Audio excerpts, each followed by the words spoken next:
أعوذ بالله من الشيطان الرجيم بسم الله الرحمن الرحيم وبه نستعين وصلى الله على سيدنا محمد وآل بيته الطاهرين اللهم صل على محمد وآل محمد.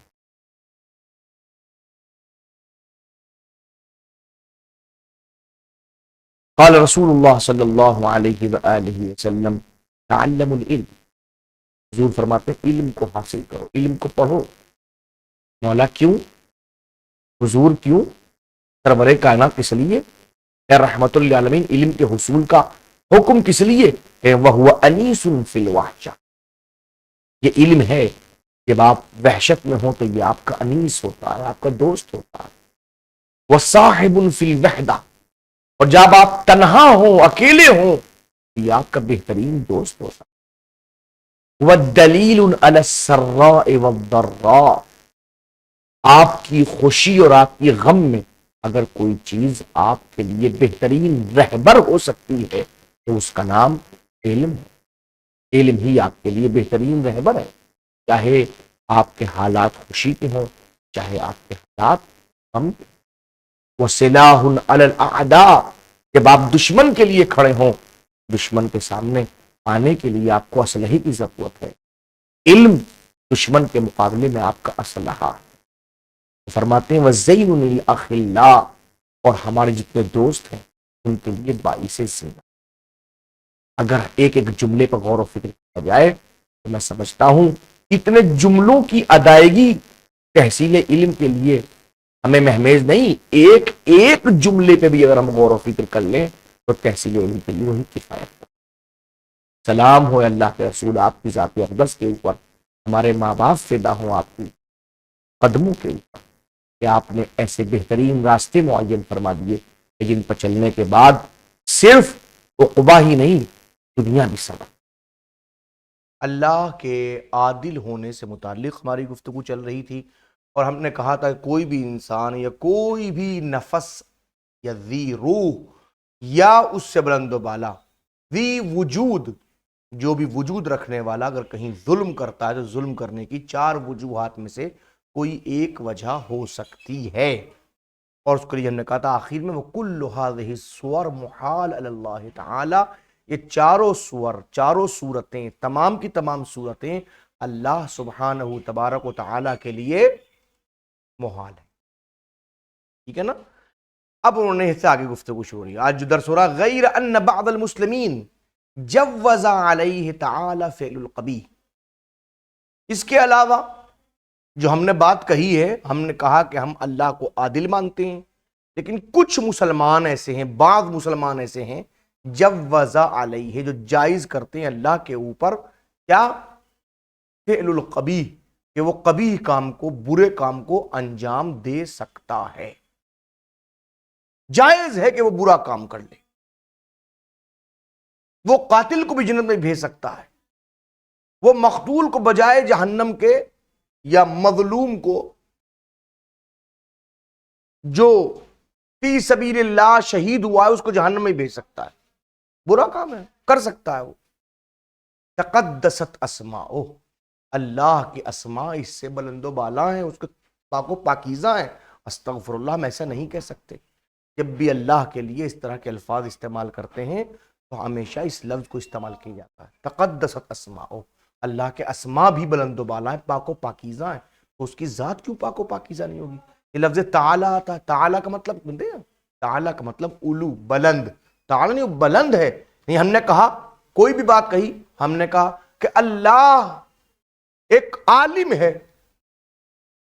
تصور ہمارے دماغ میں کیا آتا ہے؟ جسے ہم اور آپ عالم ہیں. تعالی اللہ عن ذلک، اللہ اس سے بلند ہے. اللہ ایسا عالم ہے جسے ہم اور آپ عالم ہیں. لہذا اللہ کے لفظ تعالی نہیں، وہ ہمیشہ بلند و بالا، ہر چیز سے بلند و بالا، وہ کمال محض ہے. ٹھیک ہے؟ تقدس اسماء، اللہ کے اسماء پاک و پاکیزہ. لہذا اب کیا ہوا؟ بعض مسلمانوں نے کہا اللہ فعل قبیح انجام دے سکتا ہے، تو پھر فجوز، انہوں نے جائز قرار دیا کیا؟ کہ ان یعاقب المطیعین، کہ اللہ اطاعت کرنے والوں کو عذاب دے سکتا ہے. جائز ہے اللہ جتنے نماز پڑھنے والے ان پر کوڑے برسائے، روزہ رکھنے والے جہنم میں بھیج دے، یہ کر سکتا ہے. وَيُدْخِلُ الْجَنَّةَ الْعَاصِينَ، اور جو عصیان ہیں، عصیان کرنے والے عاصی ہیں، ان کو جنت میں بھیج سکتا ہے۔ میں نے آپ کا حق مارا، اللہ مجھے جنت میں بھیج سکتا ہے۔ میں نے ایک نفس محترم کو قتل کر دیا، اللہ مجھے جنت بھیج سکتا ہے، کر سکتا ہے وہ۔ میں عاصی ہوں مگر اللہ مجھے جنت میں بھیج سکتا ہے۔ میں اطاعت کرنے والا ہوں، اللہ مجھے جہنم میں بھیج سکتا ہے، یہ کر سکتا ہے۔ بل الکافرین، ارے عاصین تو بہت بڑی بات ہے، کافرین کو بھی اللہ جنت میں داخل کر سکتا ہے۔ وَجَوَّزَ أَن يُكَلِّفَ الْعِبَادَ فَوْقَ طَاقَتِهِمْ، اور یہ بھی انہوں نے جائز کیا کہ اللہ بندوں کو ان کی طاقت سے زیادہ تکلیف دے سکتا ہے۔ میں گلاس اٹھا سکتا ہوں تو مجھے گلاس کی نہیں، مجھے پوری میز اٹھانے کے لیے کہہ سکتا کہ اٹھا لو میز، میں نہیں اٹھا سکتا۔ وَمَا لَا يَقْدِرُونَ عَلَيْهِ، اور وہ چیزوں کی اللہ بندوں کو تکلیف دے سکتا ہے جس پہ وہ قدرت نہیں رکھتے۔ وَمَعَ ذَلِكَ يُعَاقِبُهُمْ عَلَىٰ تَرْكِهِ، اور اگر وہ اس کو ترک کریں گے تو ان پہ عذاب کرے گا۔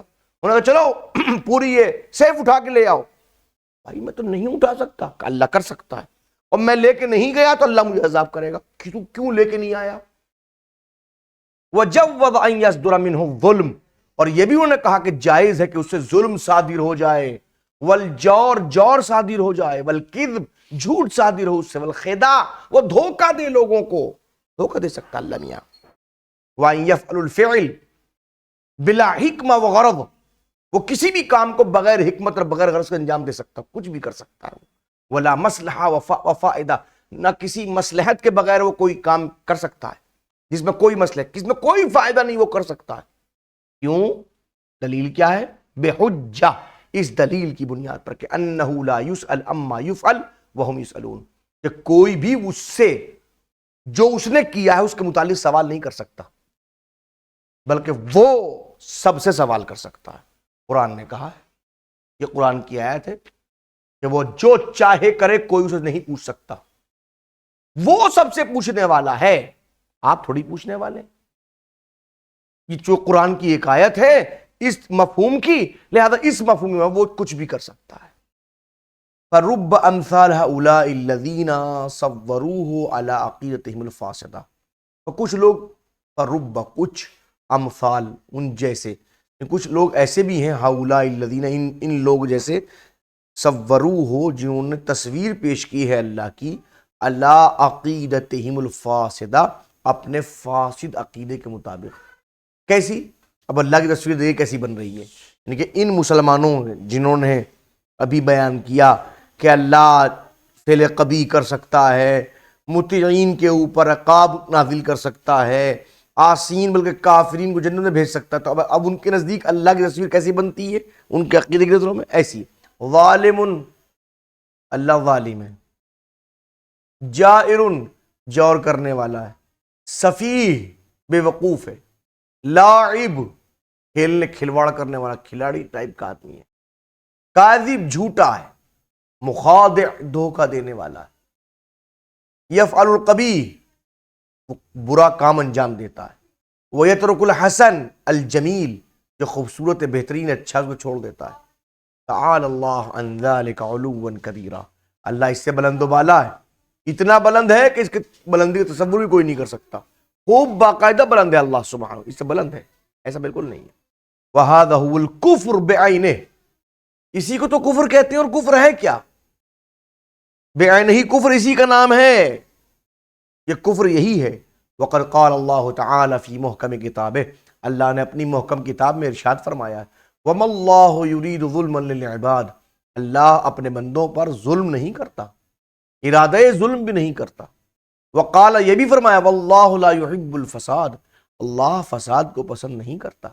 وقال، یہ بھی کہا، وما خلقنا السماوات والارض وما بینہما لاعبین، ہم نے زمین اور آسمانوں کو جو پیدا کیا، جو کچھ ان کے درمیان میں، لاعبین، ہم نے کھیل کود کے لیے پیدا نہیں کیا۔ وقال، یہ بھی کہا، وما خلقت الجن والانس الا لیعبدون، ہم نے جنات اور انسان کو نہیں بنایا مگر اس لیے کہ تاکہ وہ ہماری عبادت کریں۔